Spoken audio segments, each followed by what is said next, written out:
El ala radical del episcopado mexicano en la Guerra Cristera. Capítulo del libro Relatos de la Guerra Cristera. Santos, mártires y anticristos. Obra de Víctor Miguel Villanueva. Un libro que fue publicado por la editorial Agua Escondida Ediciones, en su primera edición en enero de 2023. En 1926, el episcopado mexicano se componía de 33 prelados que conformaban la élite eclesiástica del país. Fueron ellos quienes decidieron el 31 de julio de 1926 suspender el culto público como respuesta a la entrada en vigor de la Ley Calles, que aplicaba los artículos anticlericales de la Constitución de 1917. En septiembre, las cámaras legislativas rechazaron su solicitud de reformar y derogar dichas leyes constitucionales. Fue entonces cuando el episcopado mexicano se dividió en dos. Una ala negociadora buscaría la solución del conflicto con la élite política del país. La otra corriente, el ala radical, tendría como objetivo fomentar una resistencia armada que derrocara al gobierno legalmente constituido de Plutarco Elías Calles. Aquí nos ocuparemos de este último grupo de obispos y arzobispos afines al conflicto armado, que lo apoyaron, buscaron recursos para mantenerlo e incluso buscaron afanosamente la bendición papal de Pío XI. Los prelados con mayor actividad bélica durante el conflicto religioso armado de 1926 a 1929 fueron José de Jesús Manrique y Zárate, obispo de Huejutla; José María González y Valencia, arzobispo de Durango; Leopoldo Lara y Torres, obispo de Tacámbaro; y Francisco Orozco y Jiménez, arzobispo de Guadalajara principalmente. El obispo de Huejutla fue sin duda alguna el más radical de todos. En 1926 fue detenido por fomentar la desobediencia a las leyes. Después exiliado a los Estados Unidos y desde ahí realizó su célebre discurso titulado Al mundo civilizado. En él les pedía a los países civilizados defender a la Iglesia mexicana del nuevo Nerón, o cargar en su conciencia el hecho de que México fuera consumido por el comunismo del presidente Calles. Incluso solicitó al Vaticano que se vendieran los objetos que había en las iglesias para obtener fondos y dárselos a los cristeros. El largo mensaje del obispo de Huejutla está segmentado en varias partes.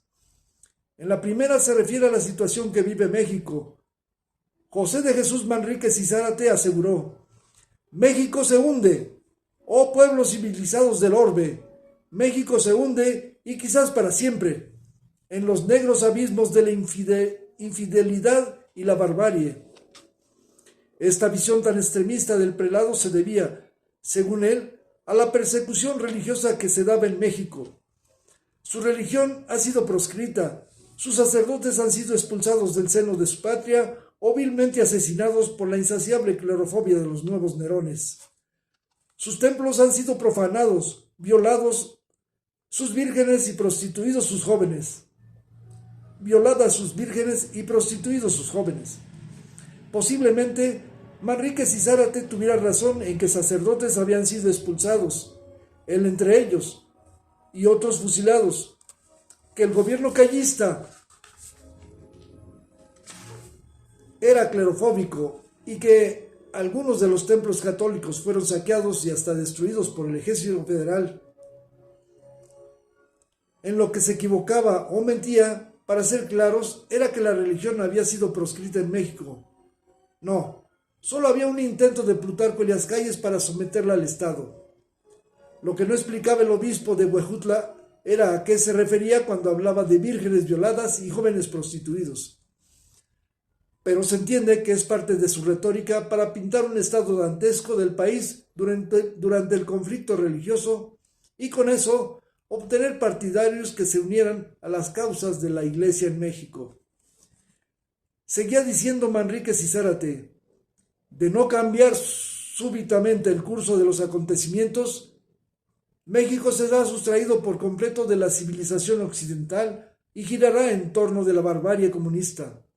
Esto es, perderá la fe de sus padres, que es el más rico tesoro que ahora poseemos, y retrogradará a las tinieblas del viejo paganismo.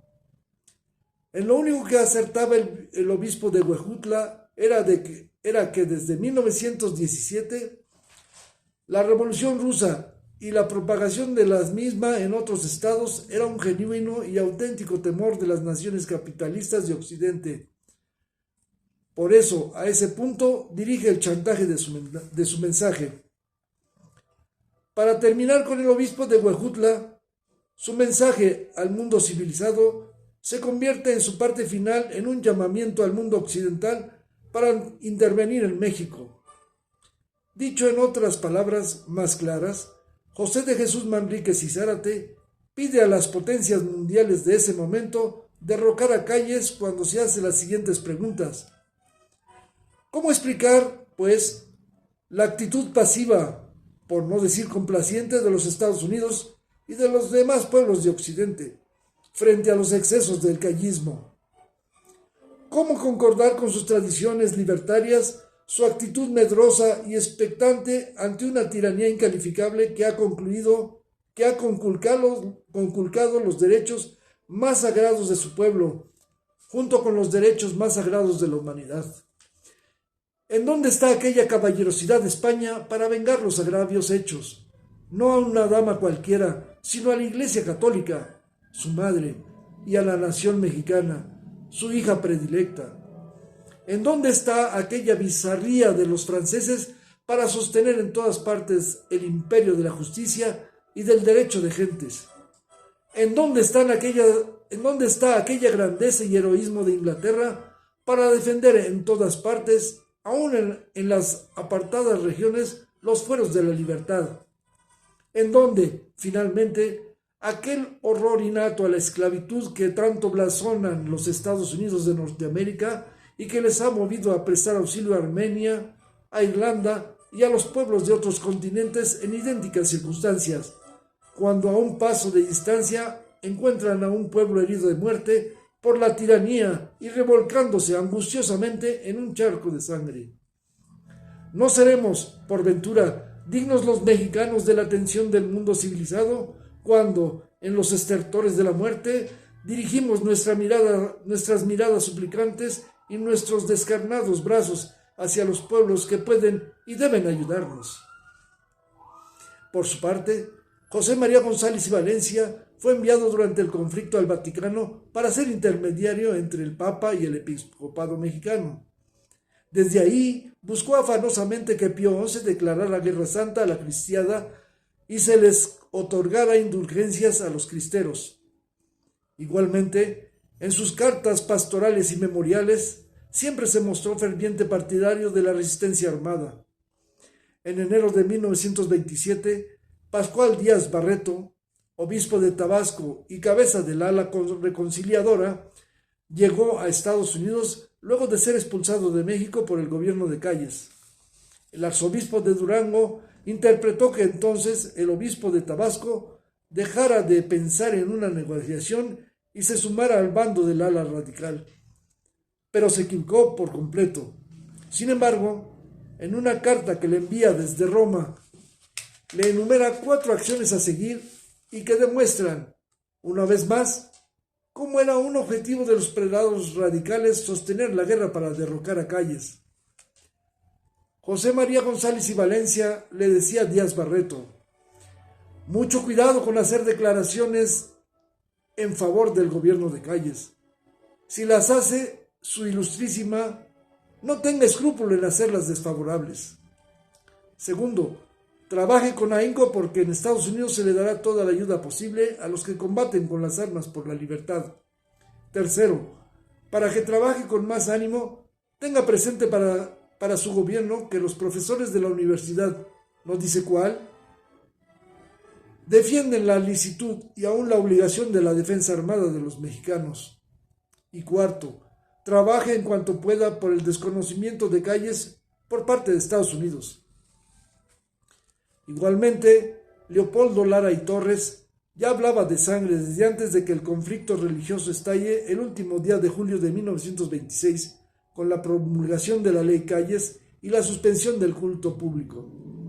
Escribe un memorial el 16 de marzo de 1926, donde por supuesto defiende las declaraciones en febrero de José Mora y del Río contra la Constitución de 1917 y ataca al gobierno de Plutarco Elías Calles.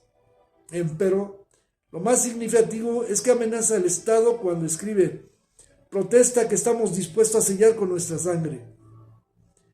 Las cosas no quedaron ahí.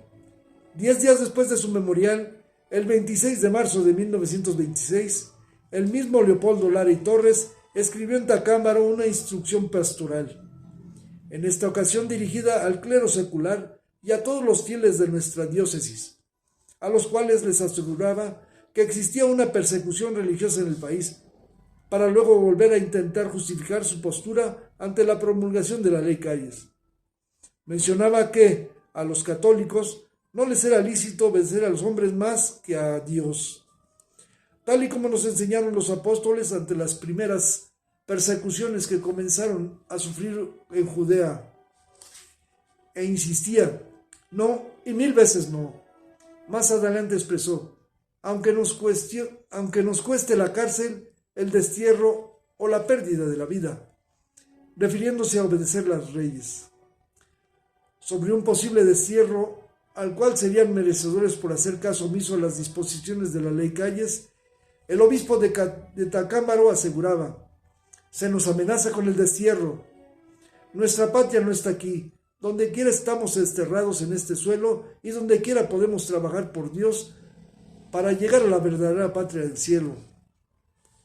Incluso el obispo de Tacámbaro no le preocupaba la muerte, pues en su instrucción pastoral se volvió a hacer otra pregunta: se nos amenaza con la muerte, y él mismo se contestaba: se nos abrirá con la muerte el camino para llegar al reino de la verdadera libertad y se nos ahorrará el pesar y la vergüenza de ver a México convertido en un pueblo de parias y esclavos. Remataba con el mismo tono retador: 1000 veces más morir que encontrarnos en esta triste situación. Finalmente, el obispo de Guadalajara tuvo una historia dilatada de enfrentamientos con el gobierno desde 1914, en plena revolución constitucionalista. En el conflicto religioso de los años 20, aunque fue perseguido y hasta había una recompensa por él, vivo o muerto, jamás dejó su diócesis y participó activamente en el conflicto armado. En enero de 1927, Pascual Díaz Barreto se enteró, a través de un amigo, que la Secretaría de Gobernación mandó hombres a Jalisco con la orden de traer, vivo o muerto, a Francisco Orozco y Jiménez. 13 meses después, en febrero de 1928, el obispo de Aguascalientes, Ignacio Valdespino, le escribe a Díaz para contarle que Calles mandó a 25,000 hombres en busca del ilustrísimo señor Orozco. Nunca dieron con él, pues el llamado Chamula era protegido por campesinos, cristeros y católicos de todo el estado de Jalisco, que lo ocultaban o le avisaban del peligro que corría para que se mudara del sitio donde permanecía escondido. Francisco Orozco y Jiménez siempre negó ante todo el mundo, no solo ante sus hermanos, obispos y arzobispos, que tuvo participación en la guerra cristera, lo cual es una falacia, pues hay extensa historiografía que demuestra su activismo pleno en el conflicto religioso. Pero él se dedicó en los meses finales de 1927 y principios de 1928 a mandar cartas a Pascual Díaz Barreto, tratando de convencerlo de que no apoyaba a los cristeros. Sin embargo, el obispo de Tabasco, ya para ese entonces intermediario oficial del Vaticano, supo que el arzobispo de Guadalajara había visto junto con el jefe del ejército cristero, el general Gorostieta. Al final, este grupo de prelados radicales perdió la batalla ante los más conservadores. Los arreglos de 1929 entre la Iglesia y el Estado contemplaban el no regreso a México de los obispos intransigentes, mientras que los negociadores ocuparon, luego del conflicto, los puestos más elevados en la élite eclesiástica. Pascual Díaz se volvió arzobispo de México y Leopoldo Ruiz y Flores, delegado apostólico del Vaticano en México.